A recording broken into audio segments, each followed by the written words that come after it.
Mga pinakamalalalim at mahirap gamuting sugat sa puso ng tao ay yung inggit. One of the worst human illnesses is envy. People who are to be happy, peaceful, and godly are to avoid and destroy the spirit of envy. Ito pong ating pagtutuunan ng pansin sa atin pong pagsisikap na lumago sa ating buhay espiritual to be Christ-like, the deadly poison of envy. We ask you, Father, to purify our hearts. Please forgive us all our iniquities. Kung titingnan nyo kami sisaya sa atin ay makikita nyo ang aming mga pagkukulang, ang aming mga kasalanan. Buuin nyo po kami, Panginoon. Restore us with the power of your forgiveness. Cleanse us. Make us whole so that we can dare to come into your most holy presence and even dare even more to ask you to bless us. Wala kaming patago sa inyo, Panginoon, subalit naglalakas kami ng loob na manghingi sapagkat pangako niyong kami bibigyan kung kami hihingi. At ito ang inyong salita, Panginoon. Lumalapit kami ngayon at nagpapakumbaba sa kabila ng katotohanan, di kami karapat dapat humingi sa inyo. Humihingi kami ng kaliwanagan, karunungan, kapangyarihang maunawaan na iyong salita. Empower us, God, to understand your word. Give us wisdom so that we may operationalize your word in our daily life. And we pray that we will not only increase in knowledge, that you may actually touch us spiritually, so that as we know you more, we become more and more like your Son, Jesus. So be our speaker, please, O God. Use your servant only as your tool, but speak from your heart, and may your words heal us, change us, empower us. In the name of Jesus, we reject, rebuke, drive away any presence of evil. And we frustrate malicious plans of evil men and evil spirits against this assembly and against individuals in this assembly. We ask you, Father, that you may turn this event into a blessing. Lead us. Be our speaker. In the name of Jesus, your Son, our Lord, we pray. Amen. The deadly poison of envy. Meron po ba kayong kilala na mahilig mainggit? O baka pag nananalamin tayo, makikita natin ating sarili na tayo man ay mahilig mainggit? The dictionary defines envy as a feeling of grudging admiration and desire to have something possessed by another. Yung paghanga na inis at galit na galit at pagnanasa sa mga inaangkin at tinatangkilik ng iba. Envy is spite and resentment at seeing the success of another. Pagpuputok ng butse, pagkainis at pagkasuklam, pag nakakakitang mayroong umaasenso at mayroong nagtatagumpay. Why is envy poisonous? Because envy destroys human relations. Pinakamalakas sumira ng mga relasyon ng tao ang pagkainggit. Diyan nagkakahiwalay ang mga magkapatid, magkamag-anak, magkaibigan, magkasama sa trabaho, sa inggit. Envy is poisonous because envy leads to sinful thoughts, to evil actions. James 3:16, for where you have envy and selfish ambition, there you find disorder and every evil practice. Kapag may inggit, kasunod na ang lahat ng uri ng masasamang mga hangarin, kaguluhan, at pag-aaway-away. Envy is poisonous because envy can result in grave situations, grave punishment, even judgment. Ito pong si Haring Saul, nawalan siya ng kanyang korona dahil sa kanyang inggit kay David. Pati ang pagtatangi ng Diyos ay umalis mula sa kanya sapagkat siya naging maiinggitin. Si Miriam, na kapatid ni Moses, nung si Moses ang naging pinuno ng bayan, nung lumaon ay nainggit na rin. At marami na siya mga salita laban sa kanyang sariling kapatid. At sinasabi niya sa mga tao, bakit? Si Moses lang ba ang pinagpala? Si Moses lang ba ang kinakausap ng Diyos? Di ba kami rin? Nalimutan niya na kaya lang nila naririnig ang tinig ng Diyos ay dahil kinakausap ng Diyos si Moses at malapit sila at kumbaga naaambunan na rin sila ng grasya. Mahirap yung mga naaambun-ambunan ng grasya kasi nagkakaroon sila ng kabulagan na sila man ay pinagpala na rin. Kaya kung minsan, kung mayroong mga religious groups, may mga churches, sino ang kadalasang nag-uumpisa na lumikha ng gulo para mahati ang church? Yung mga malapit sa leader, yung mga number 2 or number 3 in the organization na naaambon-ambonan din at nag-iisip na rin na sila man ay entitled na rin sa maraming bagay. At nung dahil si Miriam ay naging mainggitin sa kanyang kapatid na si Moses, ano nangyari? Nagkaroon siya ng ketong. She became leprous. Numbers 12:10, when the cloud lifted from above the tent, there stood Miriam, leprous like snow. Aaron turned to her and saw that she had leprosy. And leprosy was the worst disease that could ever visit a person, especially in the olden times when it was incurable. Dahil sa inggit. Dahil sa inggit ng mga religious leaders, kaya nila ipinadakip si Jesus, kaya sila lumikha ng maraming kasinungalingan laban sa Kanya, at kaya kahit ang Panginoong Diyos ay nabuhay na mula sa kamatayan, sinuhulan pa rin ng mga pare at ng mga relihiyoso yung mga bantay na magsinungaling at sabihing hindi nila nakitang bumangon at ninakaw lang ang katawan noong sila ay natutulog. Matthew 28:12-15, when the chief priests had met with the elders and devised a plan, they gave the soldiers a large sum of money, telling them, "You are to say, His disciples came during the night and stole him away while we were asleep. If this report gets to the governor, we will satisfy him and keep you out of trouble." So the soldiers took the money and did as they were instructed. This story has been widely circulated among the Jews to this very day, or to the very day that the book was written. Dahil naiinggit ang mga religious leaders sa ating Panginoon, dahil marami nang nakikinig sa Kanya, hindi na nagpupunta doon sa temple. Marami nang lumilipat sa Kanya, sinusundan-sundan siya kahit saan magpunta. Anong ginawa nila?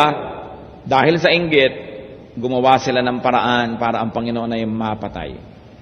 Envy. And how many Jews rejected Jesus because of that lie that came from them?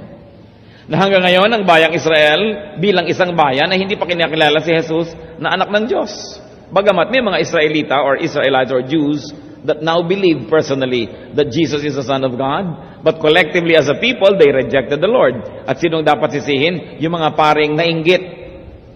Ang gusto lang nila, lagi silang sikat, lagi ang mga tao sa kanila lang makikinig, kaya nalibugho sila nung may pinakikinggan ng iba. At yun ay ang Panginoong Diyos na walang ginawa naman yung templo, kundi ituro na darating, at nung dumating, tinanggihan nila. Because of envy. They killed the Lord not because they did not know Him, but because they knew Him. Hindi nila nakuha yung attitude ni John the Baptizer na nung yung mga followers niya sumusunod na kay Jesus, sabi niya, He, referring to Jesus, must increase and I must decrease. Envy destroys the envious. The envious host, the envious person. Proverbs 14:30, a heart at peace gives life to the body, but envy rots the bones. At kung sino man po ang may kakilala, may kamag-anak o naranasan yung cancer ng buto, alam nating lahat na isa yan sa mga pinakamasasakit at masisidhing sakit na pwedeng maramdaman ng katawan ng tao, yung sakit ng buto. At ano po ang sabi dito sa Proverbs 14:30? Yan daw inggit ay bumubulok sa buto. Kaya sinasabi natin, tagos sa laman, tagos sa dugo, pero yung pag sinabing sagad sa buto, talagang yun ang sagad na sagad. At sabi, ganito, hanggang buto ang nabubulok kapag ang tao ay mainggitin. Nasisira ang lahat. Job 5:2, resentment kills a fool and envy slays the simple. Yung simple pa pag ginagamit sa mga ganitong uri ng book sa Bible, kadamihan ang ibig sabihin yung foolish. Hindi yung simpleng tao, kundi yung napakasimple ng pag-iisip na siya'y hangal na sapagkat hindi niya alam ang tama at mali. Yan daw ang sumisira sa mga simple. Ibig sabihin sa mga taong hindi ginagamit ang karunungan, naiinggit agad, at yan ang sumisira sa kanila. Envy is our enemy because envy gives Satan a foothold. In fact, a hold on people. Mahirap yung pagka merong nakapasok sa iyong bahay at galing na sa loob, magbubukas na ng pinto para magpapasok ng iba pa na hindi dapat papasukin. Ganyan ang nangyayari pag pinapasok natin sa puso ang inggit, kasama ng espiritu ni Satanas, Kaya marami nang pwedeng gawin na paninira doon sa loob mismo. Ephesians 4:27, do not give the devil a foothold. And envious people are easily manipulated by the devil. Pag naiinggit ka, bulag ka na. Yung kinakainggitan mo, hindi mo na yung nakikitaan ng mabuti, puro masama na lang. Wala ka nang masasabing tama at makatuwiran tungkol sa taong kinaiinggitan mo, puro paninira na lang. Sapagkat ang espiritu ng inggit ay walang gawin kundi sirain. Una, yung kinaiinggitan, pero higit pa roon, sinisira yung taong naiinggit mismo. Envy is like acid. It destroys its container more than those for whom it is being stored. That's why it is important to recognize the spirit of envy. Envy opens the door to Satan. Envy opens the door for Satan to infiltrate even the church. Bakit ba kung minsan ang isang singer ay hindi nagko-cooperate sa choir kasi naiinggit siya sa isang singer na maaaring pwede mag-solo? Bakit ba mayroong isang teacher na ayaw magturo kahit gifted? Baka naiinggit siya sa ibang teacher na mas nabibigyan ng pansin kaysa sa kanya. Bakit ba mayroong mga gustong humiwalay sa church, magtatag ng iba para samantalang iisa yung Diyos, iisa yung Biblia? Bakit gusto pag gumawa ng iba? Para siya naman ang maging bida, para siya ang maging leader dahil naiinggit pala siya kuminsan sa leader. Envy destroys even the work of God. That's why we have to unmask the works of deception. Who and what are the usual objects of envy? Sino ba't ano-ano ang pinakamadalas makainggitan? Family members. Ang mga inggitan, kadalasan, unang-una, nagsisimula sa magkakapatid. Nakita nyo, ang magkapatid na anak ni Eva at ni Adan, nainggit ang isa, dahil natuwa ang Diyos doon sa offering ng isa at ang isa hindi tinanggap ang kanyang offering, pinatay ang kapatid. The first murder recorded in the Bible happened between brothers. Hindi malayo na merong isang dalaga na kaya pala inis na inis sa kanyang kapatid. Dalaga na sila dahil nung maliliit pa ay naiinggit siya. Bakit siya laging napupuri dahil maputi tapos ako'y maitim? Makinis siya tapos ako'y mapeklat. Matalino siya tapos ako'y hindi. Mabango siya, tapos ako amoy baka. May mga ganyan pong istorya na magkakapatid. Kung minsan 40, 50, 60 anyos na. Ting nagpa-family reunion, hindi sila warm to each other. Akala mo meron kung anong alitan. Yung pala, bumabalik pa doon sa kanilang pagkabata, nagkakainggitan. Yung mayaman ng isang kapatid, naiinggit ang isang kapatid. Sakitin yung isa, laging inaalagaan ng ina. Naiinggit yung isa dahil hindi siya inaalagaan. Kasing lakas naman kasi siya ng kalabaw. Siyempre, ang mga magulang kung minsan, nabibigyan mo ng mas maraming atensyon yung mas mahina, naiinggit naman yung iba.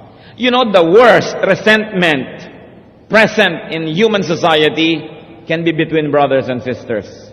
Brothers and brothers, sisters and sisters. Hindi na kailangan lumayo. Ngayon, kung tayong mga Kristiyano na, dapat lampasan na natin yan. Huwag nyo nang dalhin pa sa inyong pagtanda ang mga inggit-inggitan na noon pa ay namamagitan sa inyong magkakapatid. Bakit yung naghahati ng mangga ang nanay, kanya ang pisngi, akin ang buto? Bumili ka na lang ng maraming mangga ngayon, kainin mo lahat ang pisngi. Maraming mga alitan at mga selos. The usual objects of envy, friends. That's why they say your best friend can become your worst enemy. Akala mo, mga talik na magkaibigan itong dalawang babaeng ito, pero meron palang tahimik na kompetisyon na nangyayari sa kanila.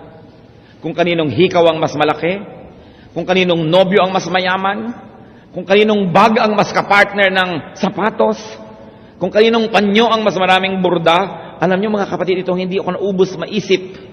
Dahil hanggang ngayon nakakakita pa ako nito. Matatalik na magkakaibigan. Although nangyayari sa mga lalaki, pero mas masahol sa mga babae. Magkakaibigan pero nagkokompetisyon. Nagpapagandahan, nagpapatalinuhan, nagpapatalbugan, pero magkaibigan. Sinasayang yung oras nyo. Sa halip na tumitibay ang pakikipagkaibigan, yung pala ay sinisira lang dahil sa inggit.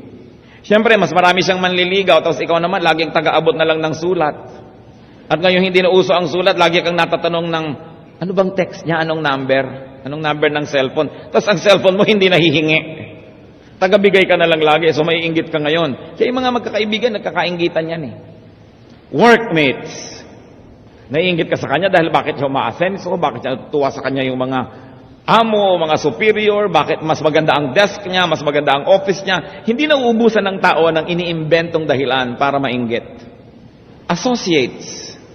Kaya napakarami naghihiwalay ng mga associates. Minsan magkakasama yan, law office, si Tekla, Teklo, and Tekling, law offices. Mamaya sila itong maghiwa-hiwalay na naman. Associates ang kalaban, mga kaprofesyon. At kung minsan nakakalungkot, among pastors, mga pastor pang nakakaingit-inggitan. Ay mas marami siyang member, ay mas malaki ang church nila, ay mas maganda ang choir nila. It happens even among spiritual workers. Why? Because Satan is alive and well. Kaya sinasabi, be careful, the devil is like a roaring lion looking for someone to devour. At ito, isa pa, neighbors. Yan ang mag-iinggitan, magkakapit-bahay. May dumating na TV sa kapitbahay, text agad si Mrs. sa asawa niya na nasa Iraq. Magpabaril ka para mahal ang bayad dahil kailangan mas malaki ang TV natin kaysa sa TV ng kapitbahay natin. May piano sila, dapat may piano tayo. Maganda ang hagdan nila, so palagay tayo ng escalator sa bahay natin. Alam niyo po yung pakikipag-inggitan ng mga magkakapitbahay, napakarami ng naging biktima niyan. Mas maganda ang silya nila, bumili tayo ng magandang silya kahit na ang liit-liit ng bahay, yung silya pampalasyo. Hindi ka na makalakad. Wala ka ng lakaran sa lalaki ng silya na pampalasyo.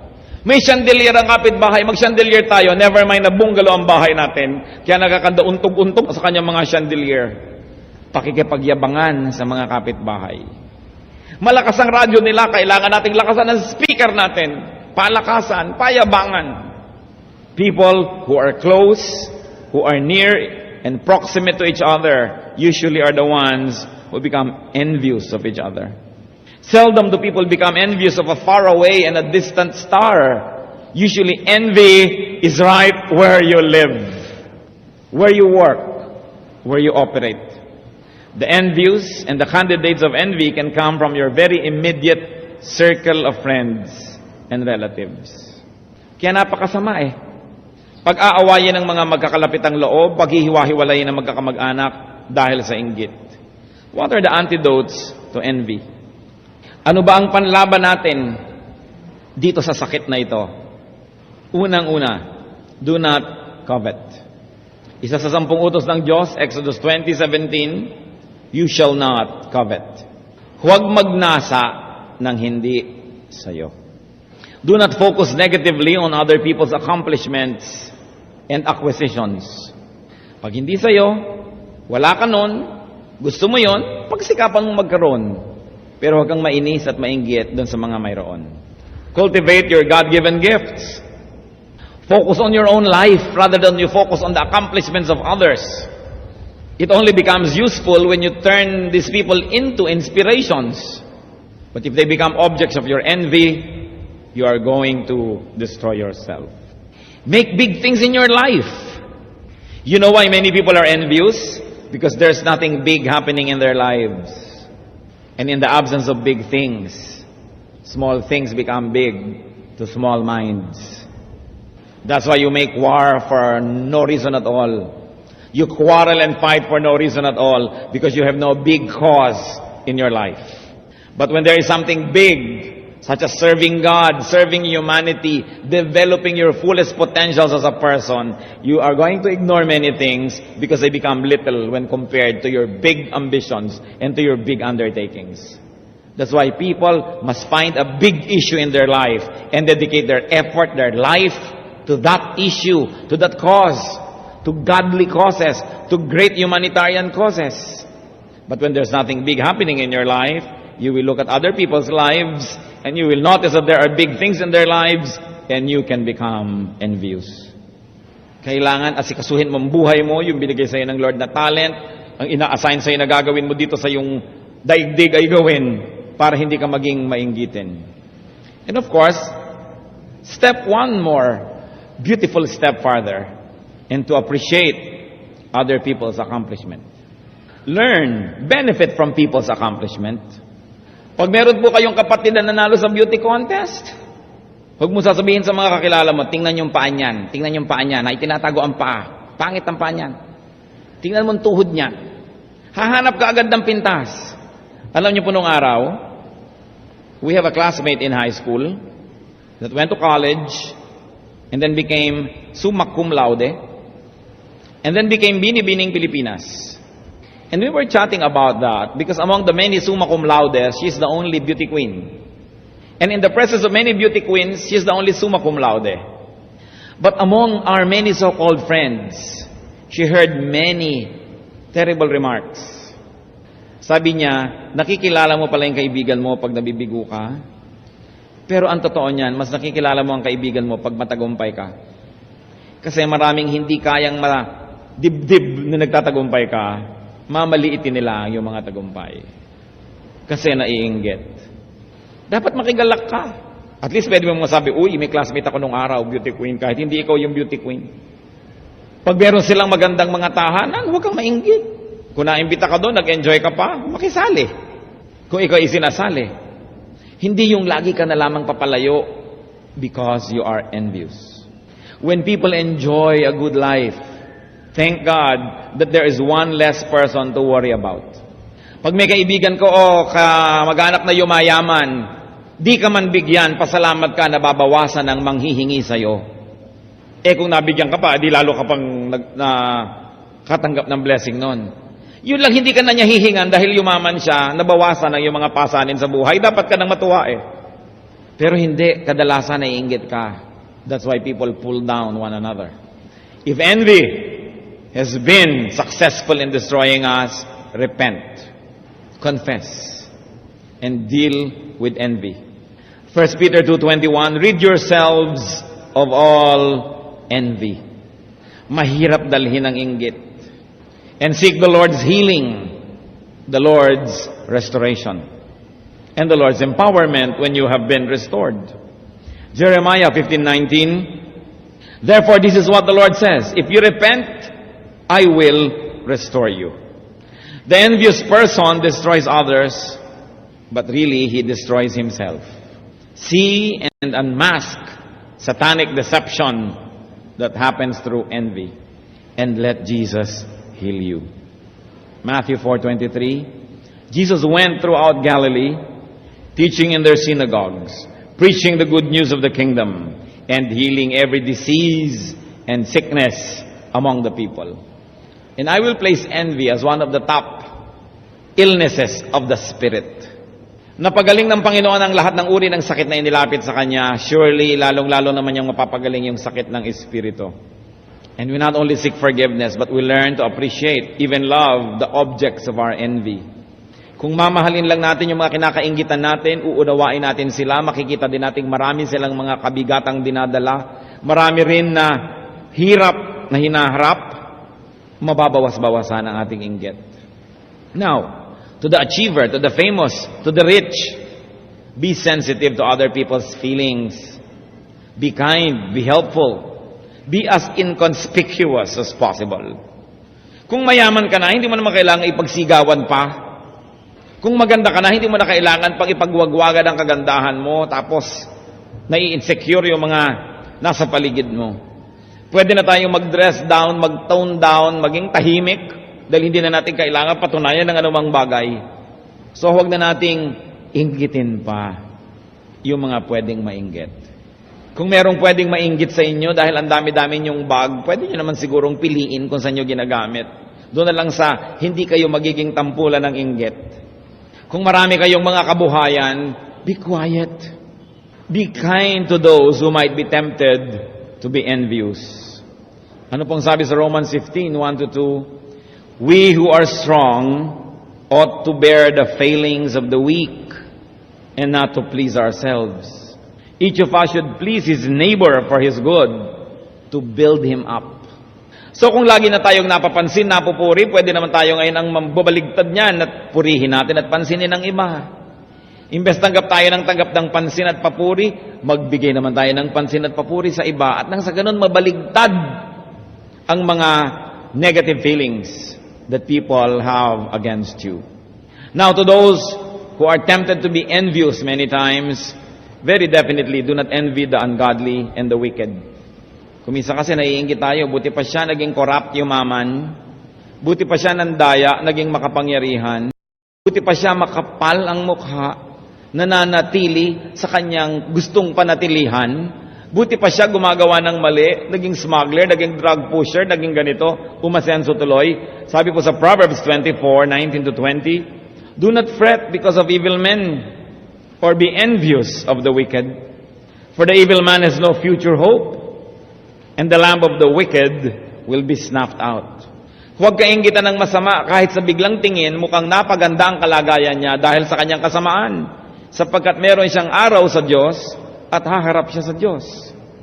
Psalm 49:16-17. "Do not be overawed when a man grows rich, when the splendor of his house increases. For he will take nothing with him when he dies. His splendor will not descend with him." Sabi, wala namang permanent situation eh. Kung kulang ka sa ginhawa, kulang ka sa mga sarap sa buhay, lalo mong asikasuhing maging makadiyos para sa kabilang buhay man lang, mahango ka na at makabawi ka. Pero kung nakalubog ka na sa hirap ngayon, tapos sisirain mo pa ang sarili mo sa inggit, sa paggawa ng masama, sa pag-iisip ng masama, sa kabilang buhay, nahusgahan ka, di lugi ka na dito, lugi ka pa sa kabila. Kaya nga mas sa tingin mong parang kawawa at kapos at kulang dito sa mundong ito, lalo kang maging makadiyos. Hahanguin ka ni Lord sa iyong mga kahirapan, at kung hindi man masatisfy yung personal standards mo on what comfortable life can be, if you are in the Lord and you die in God's grace, at least you have eternity to enjoy God's goodness with and in. Mahirap na pala yung buhay dito. Sasama ka pa sa mga masasama, di lalo ka nang napahamak sa lalo mas matagal na panahon. Sabi ng Bible, huwag kayo masyadong humanga dyan sa iyong mayaman. Bagamat hangaan naman natin kung talagang ito ay pagsisikap, talagang pagpapawis, pagbabanat ng buto, di ka hanga-hanga kasi accomplishment. Pero huwag kang humanga to the point na nabulag ka na at nainggit ka na. Sabing ganun, ang asikasuhin mo yung buhay mo, magpakabadal ka at nang tumanggap ka ng pagpapala ng Diyos.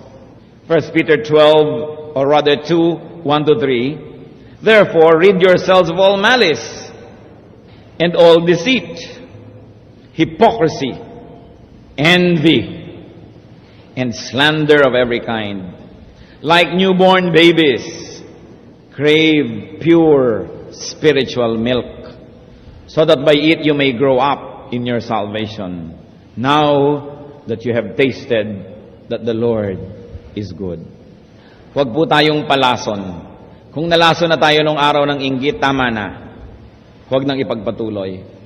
And very important, be detoxified, be purified by the forgiving power of God.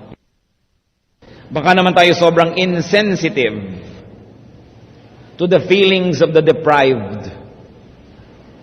Kaya mahalaga, yung kapwa mo, binibigyan mo rin siya ng lugar. Sasabihin mo, kaya ko magbihis ng ubod ganda, pero babawasan ko ng konti, baka may mainggit pa eh. Alang-alang sa mga insecure, alang-alang sa mga envious, we try to be inconspicuous. Meron ba tayong kinakainggitan? Aming Diyos, salamat po sa paalala niyo. Salamat kung merong mga kasama kaming hindi maiinggitin. Salamat, Panginoon, sa ganong spirit. Subalit sa bawat isa na mainggitin, kahit man lang paminsan-minsang mainggitin pa rin, mangusap po kayo. Patawarin niyo kami, Panginoon, kung kami naging mainggitin noon, kung may mga nagawa kaming hindi maganda dahil sa aming inggit. Tingnan niyo po ang aming buhay, ang aming labi, ang aming bibig at aming isip. Kung hanggang ngayon, may dala-dala pa kaming pagiging mainggitin. Sinisiraan ba namin ang gawa o pagkatao ng aming kapwa dahil may inggit pala kami? Naiinis ba kami pag may nagtatagumpay o yumayaman o sumisikat? Nayayamot ba kami sa aming mga kapatid, kamag-anak, kung nalalampasan nila kami sa iba't ibang larangan ng buhay? Panginoon, ano-ano po ang ginagawa namin na ang tunay na ugat lang pala ay inggit? Sa mga nagsisikap sa amin na umasenso, dahil ba gusto lang naming umasenso o nakikipag-competition kami sa mga itinuturing naming kalaban? Sa mga nais mag-ayos ng sarili, magpaganda, dahil ba nais namin, Lord, to glorify your creation through beauty, or we are competing with others? When we like to excel in whatever we do, what is our motivation? Is it to glorify you, our Maker, who are excellent? Or are we just trying to be better than other people? Check our intentions, O God. Because you always look into the heart and the intentions behind our actions. Kung may nakikita po kayo, Lord, na kasalanan sa aming pag-iisip, sa aming pakikitungo sa kapwa, let your Spirit convict us. Magpalaya po kayo ngayon, Panginoon, sa araw na ito, sa sandaling ito, ng mga alipin ng inggit. Pinapanalangin namin, Panginoon, sino man ang mga kapatid at kasama naming narito ngayon na mainggitin. Di namin kilala, pero kilala nyo. Di namin alam, pero alam nyo. Panginoon, kumilos po kayo, Amang Diyos, alang-alang sa dugo ni Jesus. Alang-alang sa kanyang mga sugat at paghihirap. Palayain nyo po ang sino man ngayon ay gustong sumuko sa inyo at magpalaya sa inyo na humingi ng pagpapalayan nyo mula dito sa spirito ng inggit. Spirit of envy, in the name of Jesus of Nazareth, we drive you away from the hearts of our brothers and sisters. We destroy you by the power of the name of Jesus. And we expose your filthy acts and intentions by the light of the gospel. Panginoon, kumilos po kayo. Ipamukha nyo sa bawat isa sa amin ang aming pagiging mainggitin kung mayroon man kaming ganyang ugali. At ngayon na, hindi bukas, hindi sa ibang araw, nais naming isuko ito sa inyo. Kayo'y Diyos, at pag kayo nagsasalita ay marapat lang sundin. Hindi kami nakikinig para lang maging marunong, nakikinig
kami para sumunod sa inyo. Mga kapatid, sa ating pananahimik, kung meron kayong kinikilalang pagiging mainggitin sa inyong sariling pagkatao, ihingi ng tawad sa Diyos ngayon, magpalinis at humingi ng kapangyarihang ito'y ibaon at limutin. Sa ilang saglit, manahimik tayo lahat sa harap ng Diyos, siyasatin ang sarili, surrender to God and His spirit of envy, seek God's restoration and forgiveness, and be free. Let's be alone with the Lord for a while in silence. Move, O Holy Spirit. Move in our midst. Break down walls. Palambutin mo ang aming puso. Pumasok kayo, Espiritu ng Diyos. Linisin kami. Ibunyag niyo sa amin ang aming tunay na pagkatao. Uproot any trace of envy in our personality. Lord, we cannot do this on our own. Only the power of your name, the power of your victory over death and sin can help us out of envious spirit, O God. Out of our envious disposition. Panginoon, salamat sa iyong pagkilos. Sa sino man na nawagan sa inyo at humingi ng tawad, igawad mo ito ayon sa iyong pangako. At kung meron sa aming kalagitnaan, Panginoon, at patuloy na dinadaya ng Espiritu at nagmamatigas, ipinagpipilit ang hindi ako envious. Samantalang kung envious naman, Lord, let your Spirit work. We surrender ourselves to your ministration. Let no one leave this hall today without being touched by you in a powerful way. At sa mga hindi naman ito ang problema at hindi maiinggitin, pero siya namang nakakainggitan, turuan mo kami, Panginoong, mamuhay sa paraan na hindi kami kailangang maging tampulan ng pansin. Matulungan namin yung mga naiinggit sa amin, Panginoon, mahalin namin sila. At kung kami talaga namang maraming pinagpapalang tinatamasa, turuan mo kami, Lord, to share such good things with people so that instead of being envious, they will be glad that you are blessing us. Spirit of envy, in the name of Jesus, we reject and rebuke you. We destroy your hold on God's people by the name of Jesus of Nazareth. Spirit of envy, in the name of Jesus, we command you to leave these children of God. Leave our hearts, leave our homes, leave our workplaces, leave our church, leave our nation, and let God reign in our hearts. Father, set people free. By the name of Jesus, set people free from this tyrant, from this wicked ruler of many people's hearts, the spirit of envy. Mga kapatid, patuloy tayong manahan sa presensya ng Diyos at sa katahimikan, manalangin tayo. Ipanalangin natin kung may kilala tayong mga mainggitin at kung meron tayong mga kaguluhan sa ating mga pamilya, workplaces because of envy, pray to the Lord, intercede in the name of Jesus that the spirit of envy might be exposed and destroyed by the power of the name of Jesus. Be alone with the Lord. Intercede for people you know who may be enslaved by the spirit of